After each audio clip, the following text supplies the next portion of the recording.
Mesdames et messieurs, bonjour et bienvenue à suivre cette édition du journal sur Free Media TV, dont voici les principales articulations. Les mères sont appelées à allaiter exclusivement leurs bébés afin de les épargner des risques métaboliques.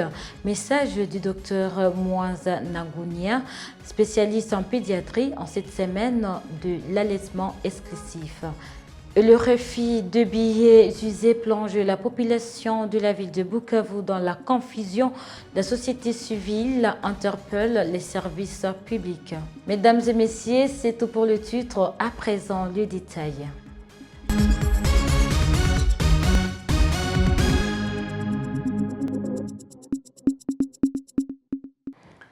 À l'occasion de la commémoration du Génocauste, célébrée le 2 août 2026, le président de la République, Félix-Antoine Tshisekedi, a adressé un message à la nation et à la communauté internationale, celle de l'attachement de la RDC à la paix durable, vérifiable, fondée sur le droit international, la dignité humaine et la souveraineté des États et l'intégrité territoriale. Plus de détails avec vous, Mitterrand Rokozo.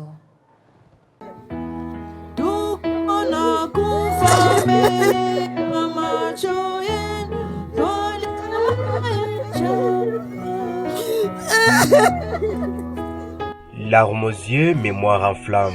Avec des souvenirs désastreux, les survivants des guerres de l'Est du Congo réclament justice, réparation face aux crimes répétés, aux violences systématiques et à la souffrance des populations. Notre rôle, à vous partager nos histoires, c'est pas dans le but de vous faire stresser ni pleurer, mais plutôt d'éveiller la conscience de tout et chacun de nous. Il y a Génocauste en RDC, nous sommes là, nous survivantes. Nous devons contribuer à la recherche d'une paix durable. Malgré toutes ces douleurs, je me dis non. Je dois m'élever. Je dois m'élever parce qu'il y a une génération devant moi que je dois sauver pour qu'ils ne puissent pas subir ce que moi aussi j'avais subi. Il y a mes enfants qui ne doivent plus être violés comme nous.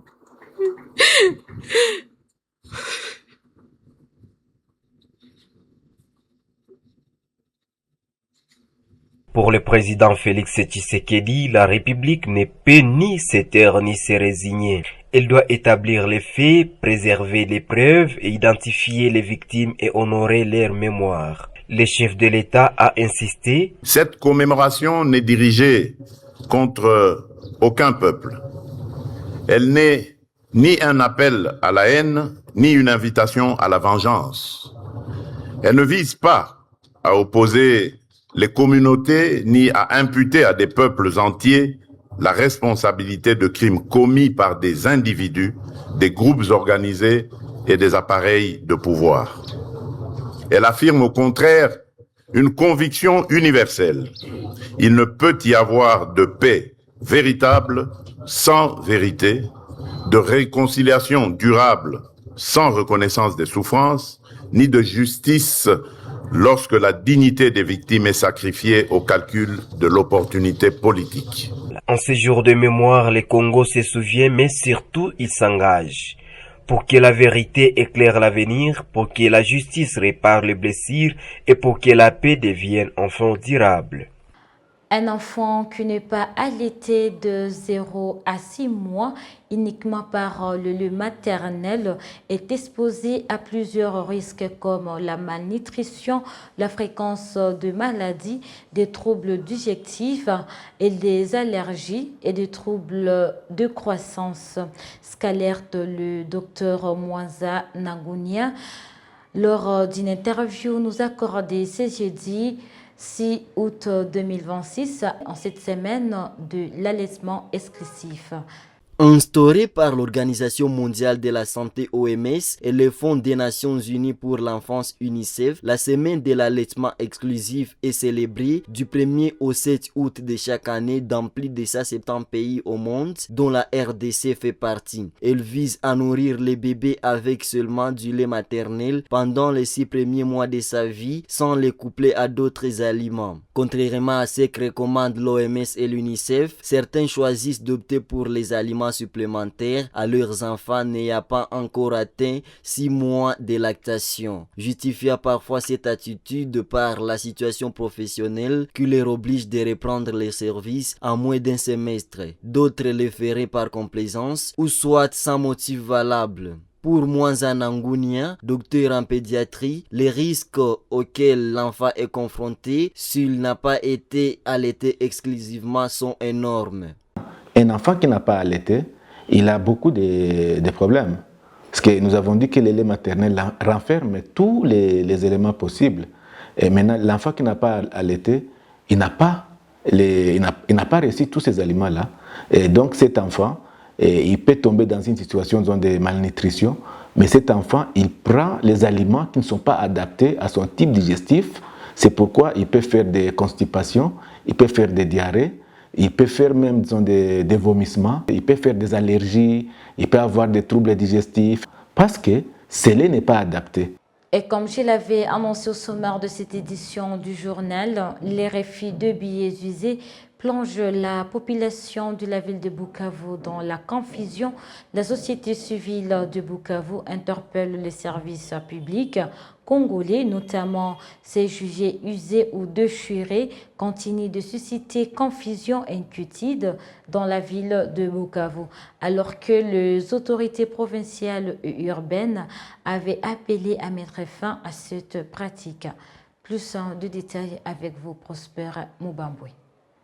Désespérés suite à leur refus, soit par les grossistes, les échangeurs ou certains agents fiscaux, cette dame vendeuse cherche dans son sac l'emballage dans lequel elle avait gardé ses billets jugés indésirables. Mais finalement, elle n'arrive pas à les trouver. Comme son collègue, elle est confuse et ne sait plus comment se comporter face aux billets en francs congolais jugés usés ou déchirés. Nous sommes très confus. On était venu nous sensibiliser ici un jour sur le refus de certains billets en francs. On avait dit que celui qui serait impliqué dans cette pratique serait soumis à une amende de 100 000 francs congolais.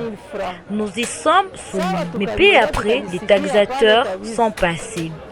Quand nous leur donnons ces billets, ils les refusent catégoriquement et menacent de nous arrêter parce que nous leur remettons ce billet qu'ils considèrent comme usé.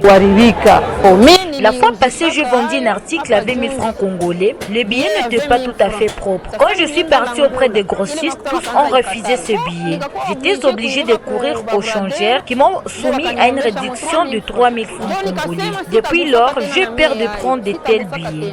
Dans une déclaration faite par les bureaux de la coordination de la société civile du site Kivu, elle dénonce les comportements des agents de certaines institutions publiques qui seraient impliqués dans les rejets des billets considérés comme impropres à la circulation, comme la Société nationale d'électricité SNEL, la Régie des distributions d'eau, Régie des eaux, ainsi que certains services chargés du recouvrement fiscal. Pour Sami Takimbula, vice-président et président ad interim de la SOCIV Sud Kivu, cette situation nécessite une intervention urgente des autorités et appelle les services concernés à harmoniser leurs pratiques afin d'éviter la confusion au sein des consommateurs. Cette situation intervient alors que les autorités provinciales et urbaines avaient déjà condamné les refus des billets infra-congolais jugés usés ou déchirés et annoncé des sanctions contre les personnes qui s'y livreraient.